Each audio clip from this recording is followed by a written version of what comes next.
What's up, weirdo? Shadetree Surgeon here, and today we're talking about the coolest motorcycle that you can buy. S-tier hipster levels, alright? The bike that's so uncool, it's cool again. The thrift store denim daddy of cruisers, vintage Honda Goldwings. Now, I'm specifically going to be talking about the GL 1200 and the GL 1500 in this video because this cool dad right here owns one of each. I'm sure 1100 Goldwings are fine, but I really don't have any experience with them, and the 1800cc Goldwings, those are certainly amazing motorcycles, but they don't really do it for me like the older ones do. Not to mention that you can pick up a pretty much perfectly maintained GL 1200 or GL 1500 for under $3,000 and have a bike that's essentially guaranteed to run forever. So you might be asking yourself, how did a motorcycle that was originally made for those thermostat Nazi, New Balance wearing, lawn mowing, Matlock watching Midwest dads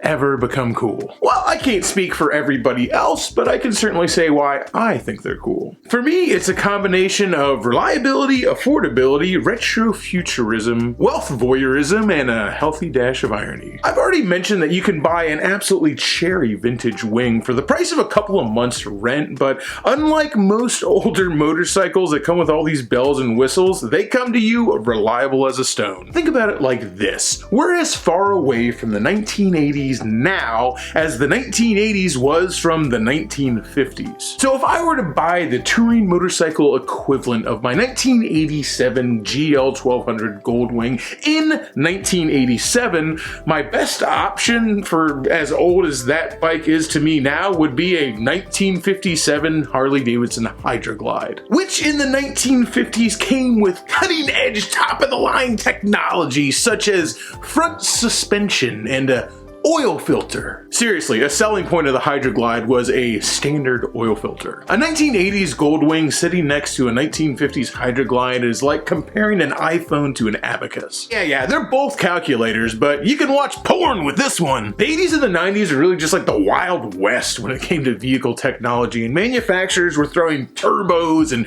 digital dashes on heads-up displays on just about everything. The future was now. An interesting dichotomy, to me anyway, between a cutting-edge, top-of-the-line, supposed-to-look futuristic item in the 80s and 90s and now is buttons. The more affluent your item was, the more buttons, knobs, dials, and gauges that it had on it. Luxury car dashes were a veritable sea of just lit-up buttons and gauges and dials, and the Goldwing was no exception. Fast forward 30 years and the opposite is true. Now the more futuristic and cutting-edge and luxury your item is, the fewer buttons you have on it. The iPhone with only 3 physical buttons on it is another perfect example, but you see this same thing on high-end luxury car dashes as well. Hey, I can certainly appreciate minimalism, but I'm a maximalist at heart, alright? And all those buttons and all those digital dashes on Goldwings, it just makes me feel like Michael Knight driving around KITT. A sea of lighted buttons, toggles, switches, LCD displays.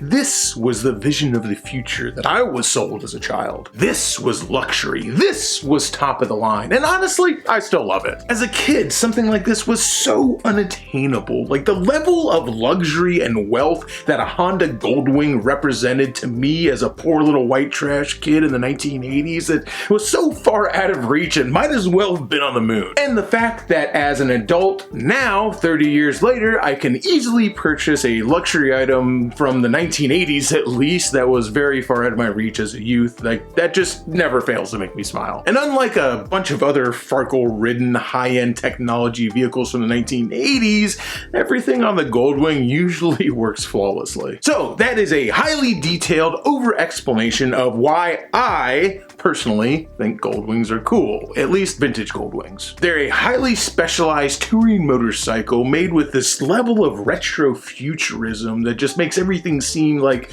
this kitschy 1980s idea of the future, but instead of everything being broken, it still works flawlessly. I love it. Whether you think it's cool or not, that's up to you, but even if you don't think it's cool, you might still want to consider one. Right now, in my opinion at least, a GL 1200 or a GL 1500 1500 is the lowest risk, highest reward, best bang for your buck way to tour America on a motorcycle. For usually less than $3,000, maybe sometimes a little bit more if you want one that's really flawless, you have a highly specialized touring machine that is stone cold reliable. It's just absolutely unbeatable. And even if you find a bike for less money, let's see, even a couple of $1,000s less. Let's say you're looking at a Goldwing that's $4,000, but you find a different bike for $2,000. Really, the Goldwing still wins. The amount of money you'd have to spend on another motorcycle to bring it even close to the level of luxury, refinement, and absolutely amazing touring capability that the Goldwing possesses would be absolutely ridiculous. And yes, Goldwings really are that comfortable. I would know. I've done multiple 22-hour plus long runs in the saddle of a Goldwing and got off at the end of it feeling like I could do more. Chances are, if you're watching this video, you have at least some interest in traveling America or wherever you happen to be from with a motorcycle. And let me tell you, for all you people who've been cooped up for the last year, I know y'all ready to get out there. In a world of $30,000 plus touring bikes and ADV bikes,